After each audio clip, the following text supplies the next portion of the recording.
여러 개의 상품을 사면 한두 개를 덤으로 얹어주는 추석 선물 매장. 유통업체가 최근에 알뜰 실속형 소비 경향에 맞춘 겁니다. 특히 햄과 참치캔 같은 가공식품류, 샴푸, 비누와 같은 생필품류를 찾는 사람들이 부쩍 늘었습니다. 샴푸랑 비누랑 치약이랑 이건 우리가 일상생활에 제일 가장 필요한 거잖아요. 그래서 저렴하고 괜찮은 것 같으네요. 이 같은 경향은 온라인 주문에서 더욱 두드러졌습니다. 이 할인 매장의 온라인 쇼핑몰에서는 3만원 미만의 식용유 세트 등 저가 세트의 판매액이 지난해보다 3배 이상 급증했습니다. 전체 선물 매출에서 차지하는 비율도 90%에 육박합니다. 이 할인점의 경우 3만원 미만 선물의 온라인 주문이 기대 이상으로 늘면서 30% 정도 물량을 추가 확보하기로 했습니다. 지속적인 경기 침체가 있어서 그래서 선물 세트로 초저가로 구매할 수 있는 고객님들 경향이 많이 늘어나고 있고, 또 다른 온라인 쇼핑몰에서도 3만원 아래의 저가 선물 판매가 2배 이상 늘었습니다. 가장 인기 있는 품목은 치약과 칫솔, 샴푸 등 생필품이었습니다. 온라인 쇼핑몰에서 이 같은 현상이 더욱 두드러진 것은 오프라인 매장보다 더 싸다는 인식이 강한 때문입니다.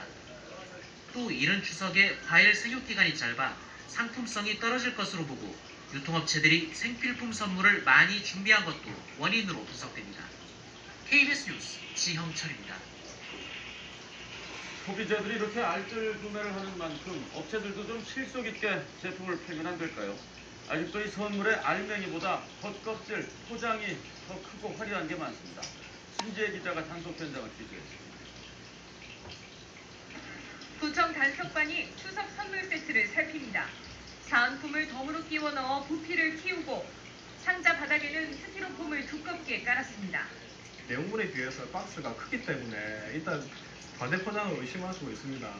올 7월부터 농수산품도 단속 대상에 포함돼 빈 공간을 25% 이내로 줄이고 띠나 리본으로 된 장식물 등을 최대한 줄여야 하지만 제대로 지켜지지 않는 경우도 많습니다. 합성수지라고 하면 재활용하기가 상당히 불편합니다. 불편하고 돈과 시간이 많이 낭비됩니다. 그러니까 종이라든지 단일 품목으로 해마다 명절 되면 완구류와 건강식품, 화장품 등에서 과대 포장 적발 건수가 많습니다. 하지만 백화점 등 유통업체가 서비스 명목으로 제공하는 무료 재포장은 단속 대상이 아니어서 논란이 일고 있습니다. 고객이 원하는 경우에 한해서 특정 요청하는 경우에는 프라이스 이런 부분을 판단해야 되는데 그런 부분은 적발하기도 어렵고. 환경부 조사 결과 음식물 쓰레기를 제외한 생활 폐기물 가운데 70%는 버려진 포장지입니다. 좀처럼 줄지 않는 과대 포장 때문에 환경당국은 명절 때마다 쓰레기 처리에 골머리를 앓고 있습니다. KBS 뉴스 신재입니다.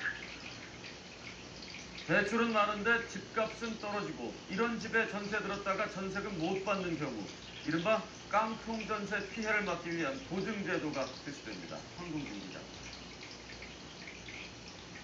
보증금을 제때 돌려받지 못하는 전세 세입자를 위해 대한주택보증이 보증금을 대신 돌려주는 보증상품을 선보입니다.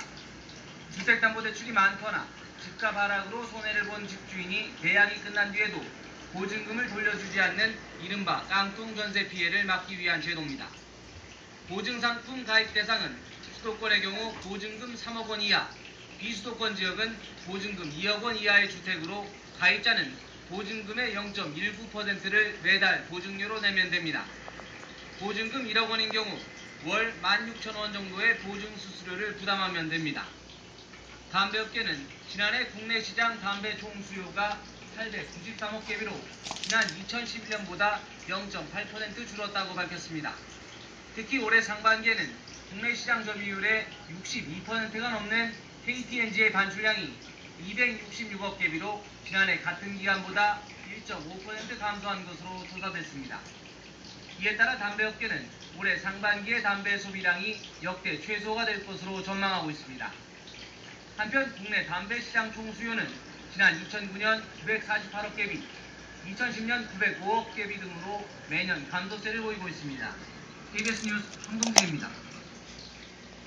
우리나라 자연 식생을 보고 백두대간 곳곳은 어떤 동식물이 서식하고 있을까요?